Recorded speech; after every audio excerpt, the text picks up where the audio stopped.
License and registration, please? Yes, officer. One moment. Where are you headed tonight? Just heading home. Please keep your hands visible. Understood. Step away from the vehicle. Now. The sun over Norfolk, Virginia, was the kind of hot that made the air feel thick, like you were breathing through a wet blanket. It was a Tuesday afternoon, and the parking lot of the Coast and Go gas station was full of the usual crowd, people in a hurry, people tired from work, and people just trying to get through the day. Senior Chief Thomas Tank Williams didn't fit in with any of them. He stood next to a plain, gray rental car, one hand on the gas pump. He was a mountain of a man, 6'3" with shoulders that looked like they could carry a small car. His head was shaved clean, and his face was a calm mask. But what made everyone turn and look was his clothes. He was in his dress Navy uniform. On his chest sat a row of medals and ribbons, little patches of color that told a story of faraway places and hard fights. On his shoulder was the patch of a Navy SEAL. He had just come from a ceremony where a friend of his was given a medal for bravery. Tank was his sponsor, which meant it was his job to stand by his friend's side and make sure everything went right. Now, he was just trying to get some gas and get back to base. He was tired. Not the kind of tired from a long run, but the deep tired that comes from years of service. He had been all over the world. He had seen things that would give most people nightmares. He had lost friends. But he kept serving because he believed in something bigger than himself. He believed in his country. As the gas pump clicked and the numbers rolled by, a police cruiser pulled into the station. It was a Norfolk PD car, black and white. It didn't pull up to a pump. It rolled slow, creeping past the other cars, and then stopped right behind Tank's rental, blocking him in. Two officers got out. The one driving was a young guy, maybe 25, with a crew cut and a nervous energy. The other was older, heavier, with a sweaty red face and a mean look in his small eyes. He was the one in charge. His name was Officer Malloy. Tank saw them in the reflection of the little screen on the gas pump. He didn't turn around. He had learned a long time ago that sudden moves, even just turning your body, could be seen the wrong way. He kept his hand on the pump and watched them in the reflection. Malloy walked up to him, his belly hanging over his gun belt. He didn't say hello or how are you doing. That your car? Malloy asked. His voice was rough. Yes, sir, it's my rental, Tank said, his voice calm and low. He still didn't turn around. Step away from the vehicle, Malloy said. Now, Tank turned. He looked down at the officer. Malloy was maybe 5'10", but he puffed his chest out, trying to look bigger. The younger officer hung back, his hand resting on his own gun. Is there a problem, officer? Tank asked. We got a call. A black male in a fancy uniform, acting suspicious, pumping gas and looking into cars. Fits the description of a man wanted for a string of robberies in this area, Malloy said. Tank almost laughed, but he didn't. A man wanted for robberies, wearing a Navy SEAL uniform covered in medals? It was so ridiculous it was funny. But the look in Malloy's eyes wasn't funny. It was hard and cold. Sir, I'm a senior chief in the United States Navy, Tank said, pointing to his patch. I just left a ceremony at the base. My ID is in my front pocket. I'm going to reach for it, slowly. He moved his hand, but before he could get it to his pocket, Malloy grabbed his wrist. It was like a small dog trying to wrestle a bear. Malloy's hand barely fit around Tank's thick wrist. I didn't tell you to move. Malloy yelled. His face got even redder. The younger officer's radio crackled. A voice came through, but it was too quiet to hear. The young officer leaned in, listening. His eyes got wide, and he looked at his partner. Sarge, the young officer said. Dispatch says, they got the real guy. The robber. They caught him 20 minutes ago. 2 blocks from here. This isn't him. Malloy didn't let go of Tank's wrist. He just stared at him. For a second, something flickered in his eyes. It wasn't embarrassment. It wasn't apology. It was anger. He was angry that he was wrong. He squeezed Tank's wrist harder, as if that would prove he was still in charge. I still don't like your attitude, Malloy muttered. Tank stood perfectly still. He could have broken Malloy's grip with one quick twist. He could have taken the man down before the young officer even pulled his gun. He had done things far more dangerous 100 times. But he didn't move. He was a senior chief. He was a leader. He represented the Navy. He kept his cool. I'm going to need to see some identification, Malloy said, still holding on. Just then, a car pulled into the gas station.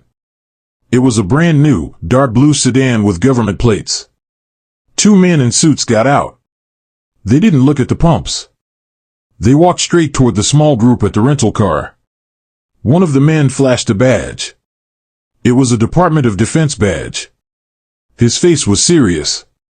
Officer, the man in the suit said, his voice quiet but firm. You need to take your hand off that senior chief right now. Malloy looked at the man in the suit. For a second, his hand stayed right where it was, still gripping Tank's wrist. It was like his brain was trying to figure out who this new person was and if he had to listen to him. The man in the suit was not big, but he had the look of someone who was used to being obeyed. His eyes were cold and steady. I'm conducting an investigation here, Malloy said, but his voice did not sound as rough as before. The man in the suit stepped closer.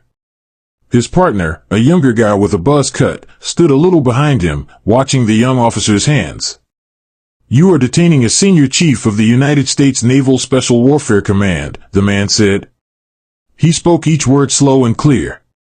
His name popped up on a GPS tracker connected to his command the moment your car pulled in behind him. He is a high-value asset. You are going to let him go. Now. Malloy finally let go of Tank's wrist. But he did not step back. He pointed a thick finger at Tank. He was acting suspicious. My job is to protect the public. How was I supposed to know who he really was? Malloy said. The man in the suit did not even look at Malloy. He looked at Tank. Senior Chief, are you all right? He asked. Tank nodded. I'm fine, sir. Thank you. The man in the suit turned to Malloy. You saw a man in a United States military uniform. The most recognizable uniform in the world. Covered in combat medals. And you thought he was a robber. Is that correct? Malloy's mouth opened, but nothing came out. The younger officer looked at his shoes. A small crowd had started to gather near the entrance of the gas station. People were holding up their phones, recording everything. Your supervisor will be getting a call from the Pentagon before the sun goes down, the man in the suit said. He pulled a card out of his pocket and held it out. Malloy just stared at it. The man dropped the card on the ground. Have him call that number. Malloy's face went from red to a kind of pale purple. He looked like he might explode. But he did not say a word. He turned around and walked back to his cruiser. The young officer ran after him, jumping in the passenger side. The car sat there for a long moment, its engine running, as if Malloy was still trying to decide what to do. Then, slowly, it pulled away and drove off. The crowd started to murmur. A few people clapped. One man yelled, "You tell him, soldier." Tank just stood there, his face still calm. He felt a strange mix of feelings. He was glad it was over.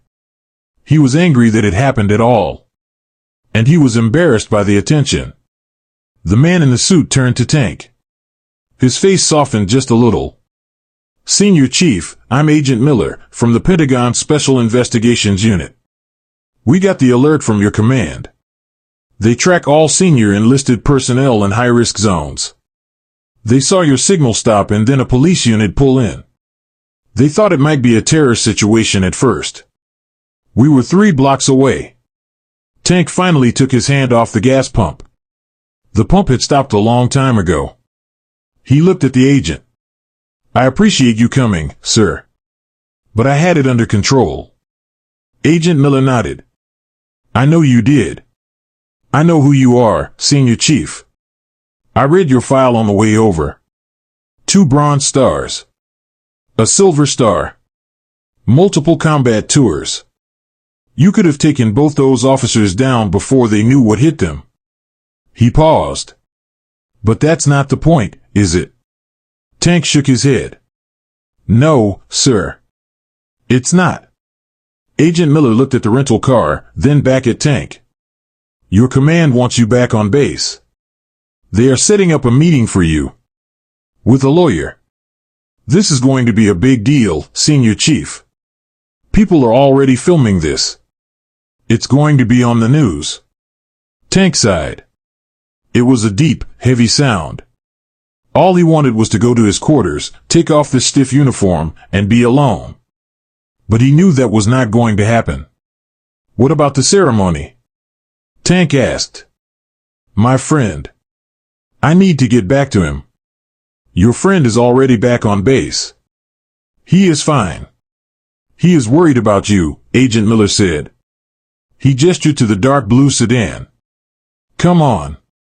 We'll drive you. Someone will come back for the rental. Tank looked around at the people still watching him. He saw a young woman with a toddler on her hip. The little boy was staring at him with big eyes, pointing at his medals. Tank gave the boy a small wave. The boy hid his face in his mother's neck. Tank walked to the sedan and got in the back seat. It was cool inside, and quiet. Agent Miller got in the front, and his partner started the car. As they pulled out of the gas station, Tank watched the coast and go get smaller in the window.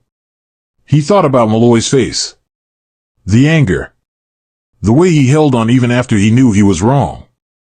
Tank had faced enemies all over the world. He had been shot at. He had been blown up. But standing in that gas station parking lot, in his own country, in his uniform, had felt like a different kind of battle. A battle he never thought he would have to fight. The sedan drove through the gates of the naval base. The young Marine at the gate saluted the car. Agent Miller's partner saluted back. They drove past big green warehouses and long rows of gray ships. Everything was neat and ordered. Everything made sense here. They pulled up to a low building with no windows. It was the command center. As Tank got out of the car, another man was waiting for him. He was a tall, thin black man in a perfectly pressed uniform. He had silver eagles on his collar. A full bird colonel. His face was tight with anger. But the anger was not for Tank. Senior Chief, the colonel said, his voice sharp. Get inside. We have work to do. Tank followed the colonel into the building. The door closed behind them with a heavy thud. He did not know it yet, but this was just the beginning. The quiet was about to end. The story from the gas station was already spreading. And it was spreading fast. The room inside was cold, not from the air conditioning but from the feeling in it. It was a small conference room with a long metal table and hard plastic chairs. No windows. Just 4 white walls and a big screen on one end. Tank had been in 100 rooms like this. They were meant for briefings before missions. Places where you got serious. Colonel James Reed, the man with the eagles on his collar, sat at the head of the table. Across from Tank sat a woman he did not know. She was maybe 40, with sharp eyes and hair pulled back so tight it looked painful. She wore a dark blue suit and had a thin silver briefcase next to her chair. Senior Chief Williams, the colonel said. This is Ms. Vance. She is a JAG lawyer. A very good one. She is here for you. Ms. Vance stood up and reached across the table to shake Tank's hand. Her grip was firm. Senior Chief. I am sorry we are meeting like this, she said. Her voice was calm and professional. But we have a situation. That video from the gas station? It is already everywhere. Someone put it on that website, Twitter. It has been seen 1 million times in the last hour. The news stations are picking it up. Tank sat down slowly. He felt heavy. 1 million times? At least, Ms. Vance said.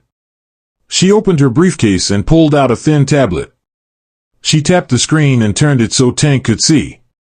There he was, standing at the pump in his white uniform. Malloy was grabbing his wrist. The video had no sound, but you did not need sound. You could see everything. The comments under it were going crazy. Some people were angry. Some people were sad. Some people were saying ugly things about the police. Some people were saying ugly things about Tank, calling him names. Colonel Reed leaned forward. His face was stone. Senior Chief, I need you to tell me exactly what happened. From the moment you left the ceremony. Do not leave anything out. Tank took a deep breath. He told them everything. The ceremony for his friend. The drive to the gas station because he needed to fill up before returning the rental car. The police car pulling in behind him. Officer Malloy's questions. The young officer with the radio.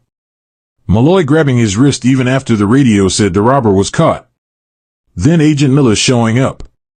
When he finished, the room was quiet for a long time. Ms. Vance looked at the colonel. He did everything right. He was calm. He did not resist. He identified himself. He followed every protocol. Colonel Reed nodded. I know. I read his file before he walked in. I know what kind of man he is. He looked at Tank. Senior Chief, you have been all over the world. You have done things most people cannot imagine. You have served this country with honor for almost 20 years. Yes, sir, Tank said. This should not have happened to you, the colonel said. His voice was quiet, but it was full of feeling. It should not have happened to any man in uniform. But it did. And now it is a national story. The Pentagon is already getting calls. The Secretary of the Navy is going to make a statement in the morning. Tank blinked. The Secretary? Sir, I do not want all this fuss. I just want to go back to work. Ms. Vance shook her head. That is not going to happen, Senior Chief. Not for a while. You are a symbol now. Whether you want to be or not. That video shows a black man in a Navy uniform, a man who has risked his life for his country, being treated like a criminal. By police. In America. Do you understand how big that is? Tank understood. He understood too well. He had spent his whole career trying to be invisible in a way. Trying to just be a SEAL, not a black SEAL. But the world did not see it that way. The world never saw it that way. What happens now? Tank asked. The colonel and Ms. Vance looked at each other. There was a silent conversation between them. Now, the colonel said slowly, we wait. The Norfolk Police Department is going to have to answer for what that officer did. The mayor of Norfolk is already calling. The governor might get involved. And the Pentagon is watching. They want to make sure you are protected. They want to make sure the Navy comes out of this looking right. And that officer? Tank asked. Ms. Vance tapped her tablet again. His name is Michael Malloy. He has been on the force for 18 years. He has 12 complaints filed against him in the last 5 years. All of them for excessive force or racial profiling. Nothing ever stuck. He has friends in the department. But this time is different. This time there is video. This time the whole country is watching. Tank thought about Malloy's red face. His small, angry eyes. He thought about how Malloy held on even after he knew he was wrong. How he did not want to let go because letting go would mean admitting he made a mistake. He looked at me, Tank said quietly, and he did not see the uniform. He did not see the medals. He did not see a person. He just saw a black man. That is all he saw. The room got very quiet again. Colonel Reed stood up. He walked to the wall and stared at nothing for a moment. Then he turned around. Senior Chief, I am going to tell you something. And I want you to listen. You are one of the best we have. Your record speaks for itself. What happened today was wrong. It was ugly. But you kept your cool. You showed the world who you are. That matters. It matters a lot. He paused. But this is not over. That officer is going to say things. He is going to try to protect himself. He might say you were aggressive. He might say you refused to listen. He might lie. And some people will believe him. So we have to be ready. We have to tell your story. The real story. Tank nodded. He felt tired down to his bones. Just then, the door opened. A young sailor in uniform stuck his head in. His face was white. "Sir," he said to the colonel. "Sorry to interrupt. But there is something you need to see. It is on the news right now." He pointed to the big screen on the wall. The colonel picked up a remote and pressed a button. The screen flickered to life. It was a news channel. A woman in a red dress was standing in front of a police station. Words at the bottom of the screen said, "Norfolk Police Chief T.O. speak on gas station incident." The woman in red was talking. "We are waiting for Police Chief Karen Mills to come out and make a statement regarding the incident earlier today where a Norfolk police officer detained a Navy SEAL at a local gas station. Tensions are high. We are expecting the chief to address the officer's actions and what, if any, discipline will follow." The camera cut to a door. The door opened.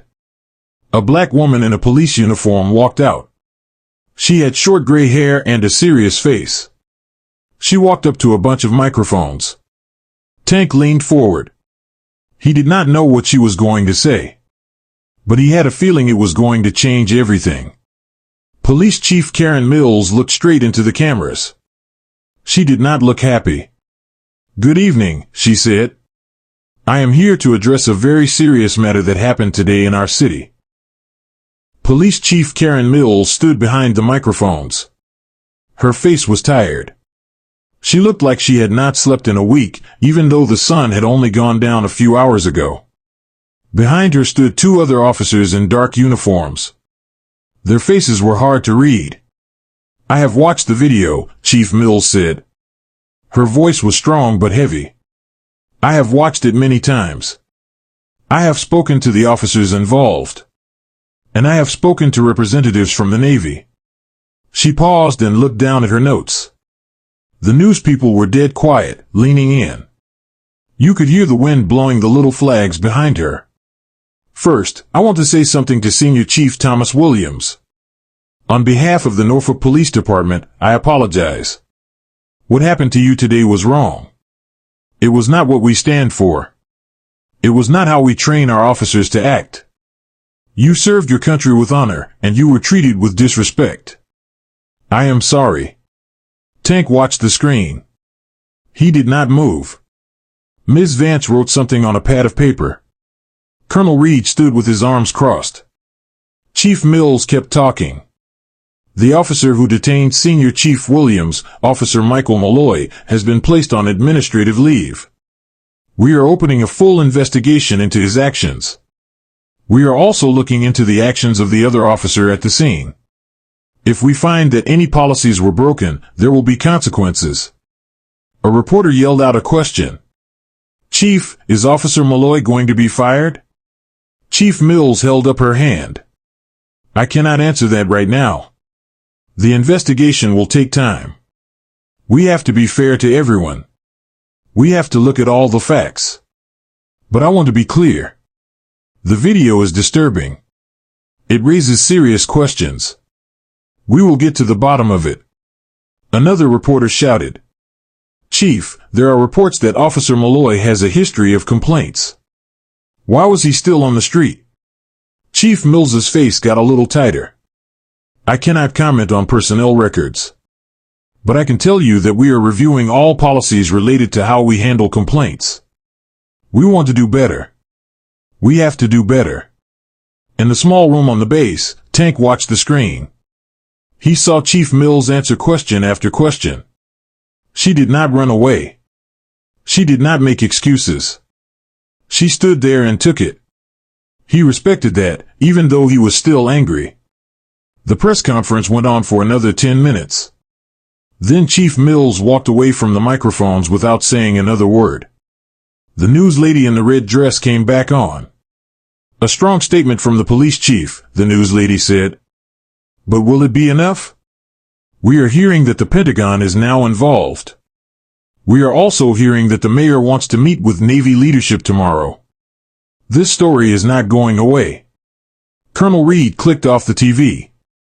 The room went quiet again. Well, Ms. Vance said. That could have been worse. She apologized. That is something. Colonel Reed sat back down. He looked at Tank. What do you think, Senior Chief? Tank thought about it. He thought about Chief Mills's face. He thought about her words. They sounded real. But he had heard words before. Words were easy. I think she meant it, Tank said slowly. But I also think that officer is still getting paid tonight. He is at home with his family. He is not in jail. He is not in trouble yet. Just on leave. That is not the same. Ms. Vance nodded. You are right. It is not the same. But this is how it works. There are rules. There are procedures. We have to follow them, even when we do not like them. Tank looked at her. With respect, ma'am, that officer did not follow any rules. He grabbed me. He kept holding me even after he knew he was wrong. What rules was he following? Ms. Vance did not have an answer. She just looked at him with sad eyes. The door opened again. Another young sailor came in. This one was holding a phone. Sir, he said to the colonel. It's the Pentagon. They want to talk to you. It's the Admiral. Colonel Reed stood up fast. He took the phone and walked to the corner of the room. He spoke in a low voice. Tank could not hear what he was saying. But he saw the colonel's back get straighter and his head nod a few times. After a few minutes, the colonel came back. He handed the phone to the sailor and sat down. He looked at Tank for a long moment. Senior Chief, he said. That was Admiral Harrison. He is the head of Naval Special Warfare Command. He watched the video. He is angry. Very angry. He wants to meet with you. Tomorrow morning. In person. Tank felt his stomach drop. An admiral. The top of the top. He had met admirals before, but always at ceremonies or in big groups. Never alone. Never like this. What does he want, sir? Tank asked. Colonel Reed shook his head. He did not say. But I can guess. He wants to look you in the eye. He wants to hear your story from you. And he wants to figure out what the Navy does next. This is big, Senior Chief. Bigger than you and me. Ms. Vance closed her briefcase. I will be there with you. You do not talk to anyone alone. Not the Admiral, not the news, not anyone. Understand? Tank nodded. He understood. But he did not like it. He was a man who acted. He did things. He did not sit in rooms and talk about things. This was a whole new kind of battle, and he did not have the right weapons for it. A thought came into his head. A thought about his friend from the ceremony. The one he was supposed to be with right now. He wondered if his friend was watching the news. He wondered if his friend was proud of him or worried about him. Can I go now? Tank asked. I need to call my wife. She probably saw this. She is probably losing her mind. Colonel Reed almost smiled. Of course. Go. Ms. Vance will drive you to your quarters. Be back here at 0700 tomorrow. Wear your service uniform. Not the dress whites. And get some sleep if you can. Tank stood up. He shook the colonel's hand. He shook Ms. Vance's hand. Then he walked out of the cold room and into the hall. Outside the building, the night air was warm and thick. Crickets were making noise in the bushes. In the distance, he could see the lights of the big ships in the harbor. They looked peaceful, just sitting there in the dark water. Ms. Vance walked with him to a plain sedan. She got in the driver's seat. Tank got in the passenger side. They drove through the base in silence. Past the barracks. Past the gym. Past the little houses where officers lived with their families. They pulled up to a building that looked like a hotel. It was for senior enlisted people. Tank's room was on the 3rd floor. "Get some rest," Ms. Vance said. "I will pick you up at 6:30. Do not talk to anyone. Do not post anything online.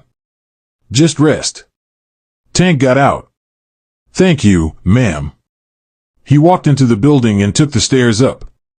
His legs felt heavy. His whole body felt heavy. When he got to his door, he stood there for a second with the key in his hand. He thought about what he would say to his wife. She was a strong woman. She had been through every deployment with him, every scary phone call, every long night of waiting. But this was different. This was not a war far away. This was here. He opened the door and went inside. He picked up his phone. It was going to be a long night. The phone felt heavy in Tank's hand. He sat on the edge of his small bed and looked at the screen. 3 missed calls from his wife, Lisa. 4 text messages. He opened the texts. The first one, "Baby, are you okay? I saw the video." The second one, "Thomas, please call me." The third one, "I'm so angry I can't even think straight." The fourth one, "I love you. Call when you can." Tank took a deep breath and pressed call. It rang once. "Thomas." Lisa's voice came through the phone. It was loud and full of worry. "Are you okay? Tell me you are okay." "I'm okay, baby," Tank said. His voice was soft now, different from how he talked to the officers or the colonel. "I'm fine. I'm back on base. I'm in my room." "Oh my God," Lisa said. She let out a long breath. "I was at the grocery store. I looked at my phone and saw a notification. Some video of a Navy SEAL at a gas station. I clicked it. And it was you. It was you, Thomas. I saw that man grab you. I wanted to drive to Norfolk right then. I wanted to find him." Tank almost smiled. Lisa was small, maybe 5'4", but she had a fire in her that could light up a whole city. She was a school teacher. She spent her days teaching little kids to read. But if someone messed with her family, she turned into a different person. "I'm okay," Tank said again. He let go. Some Pentagon people showed up. "I'm back on base now. I have a lawyer. I have to meet with an admiral tomorrow." "An admiral?" Lisa said.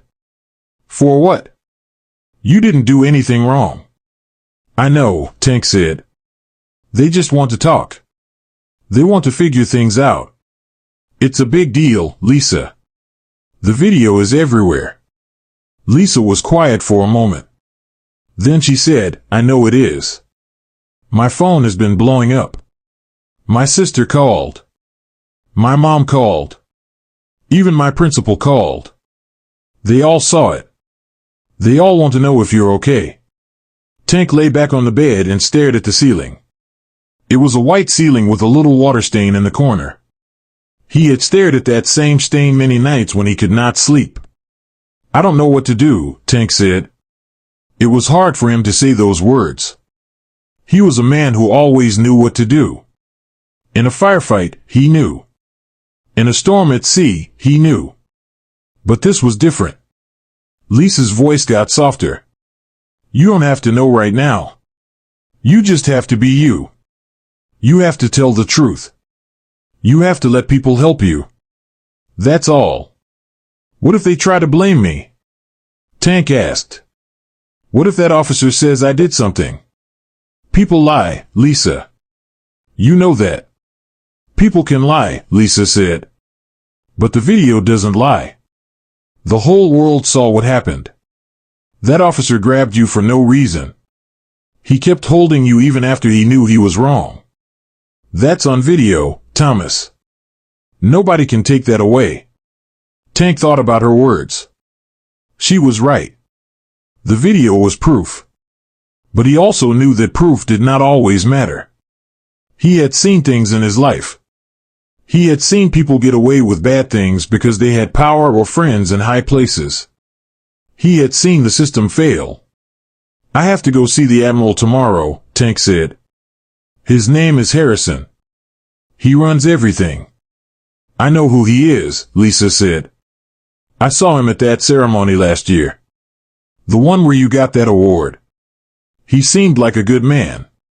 He seemed okay, Tank said. But I don't know him. I don't know what he wants. Then you find out, Lisa said. You walk in there tomorrow, and you look him in the eye, and you tell him your story. The same way you told me. And then you let him do his job. That's all you can do. Tank closed his eyes. Just hearing her voice made him feel better. They had been together for 15 years. High school sweethearts. She knew him better than anyone. I miss you, Tank said. I miss you too, Lisa said. Come home as soon as you can. And Thomas? Yeah? I'm proud of you. You know that, right? I'm so proud of the man you are. Tank felt something in his chest get tight. I know. I love you. I love you too. Now get some sleep. Call me tomorrow after you meet the Admiral. They said goodbye and hung up. Tank put the phone on the little table next to the bed. He sat there for a long time, just staring at the wall. He thought about his kids. His son, Marcus, who was 12 and wanted to be a soldier just like his dad. His daughter, Keisha, who was 9 and wanted to be a doctor. He thought about what they saw when they looked at him. Did they see a hero? Did they see a strong man? Or did they see what that officer saw? Just a black man? He shook his head. He could not think like that. He had to stay strong. For them. For Lisa.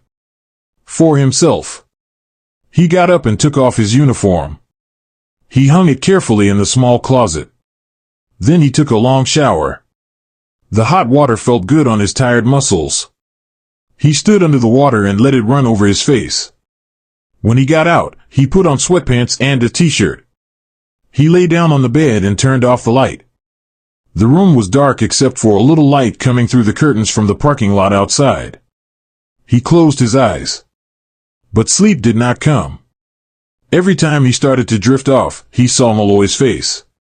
He felt that hand on his wrist. He heard the voices. He thought about Chief Mills at the press conference. He thought about her apology. He wondered if it was real. He wondered if anything would really change. At some point, he must have fallen asleep, because the next thing he knew, his phone was buzzing. It was 6 o'clock in the morning. Time to get up. He sat up and rubbed his face. His body felt stiff. His head felt fuzzy. But he had to move.